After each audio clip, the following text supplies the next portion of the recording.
Muy buenas, en este vídeo vamos a dar un pequeño repaso a las asociaciones en serie y en paralelo. Bien, para que unos componentes estén en serie, lo que hace falta es que estos estén conectados por uno de sus dos extremos. Como vemos en esta figura, R1 está en serie con R2 porque tiene en común uno de sus extremos. Y R2 está, por ejemplo, en serie con R3 porque tiene en común uno de sus dos extremos. Los otros extremos están conectados pues, a otra parte del circuito. Bien, ¿qué sucede con las tres magnitudes fundamentales? Pues la intensidad de corriente es la misma, que recorre el circuito completamente. Como veis, todo lo que pasa por R1 pasará por R2 y por R3. La caída de tensión se divide, pues aquí tenemos una pila que está poniendo una diferencia de tensión VT entre R1 y el extremo de R3. Y esa caída de tensión se divide entre lo que cae en R1, lo que cae en R2 y lo que cae en R3. En V1, V2 y V3. Y por último, y lo que nos importa más en este tipo de problemas que vamos a ver después, pues sería la resistencia equivalente. Una resistencia equivalente de tres resistencias en serie, pues la suma de cada una de estas resistencias, como se ve en la pequeña ecuación esta. Ahora, en el caso del paralelo, a diferencia en serie, para que varios componentes estén conectados en paralelo, sus dos extremos han de estar conectados entre sí. Como vemos, R1, los dos extremos están conectados tanto a R2 como a R3.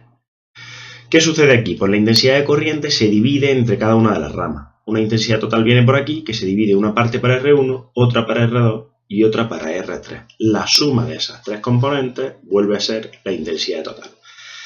En el caso de la diferencia de potencial, pues cae la misma diferencia de potencial en los tres componentes, porque la pila está forzando que haya un potencial aquí y otro, es decir, hay una diferencia de potencial constante entre estos dos extremos. Y como no hay caída de tensión en un cable, pues este punto tiene el mismo potencial que este y el mismo que este. Y estos tres tienen los mismos también.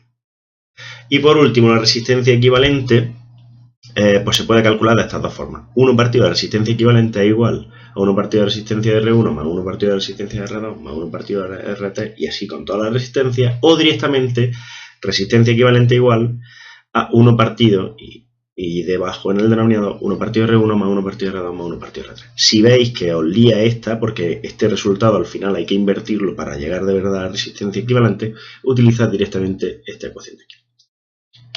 Vamos a ver un ejemplo para saber identificar asociaciones en serie y en paralelo. Un circuito, este es uno de los que tenéis en los ejercicios. Podemos asociar aquí. En paralelo tenemos R2 y R3. ¿Por qué? Porque sus dos extremos están conectados entre sí.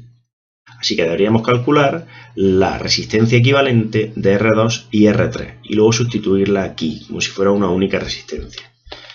Aquí tenemos, la llamaremos R23 o R equivalente 23. Esto sería igual a 1 partido R2 más 1 partido R3, que es la resistencia, eso es la asociación en paralelo. Bueno, pues si sustituimos ahora por esta resistencia en este circuito, tendríamos este circuito de aquí. R1 sigue estando aquí y aquí la resistencia equivalente a 2,3. Ahora, estas dos están en serie, porque comparten uno de sus extremos. Bien, pues calculamos la resistencia equivalente de estas dos, que en serie es simplemente sumarla. Y por último tendríamos este último circuito.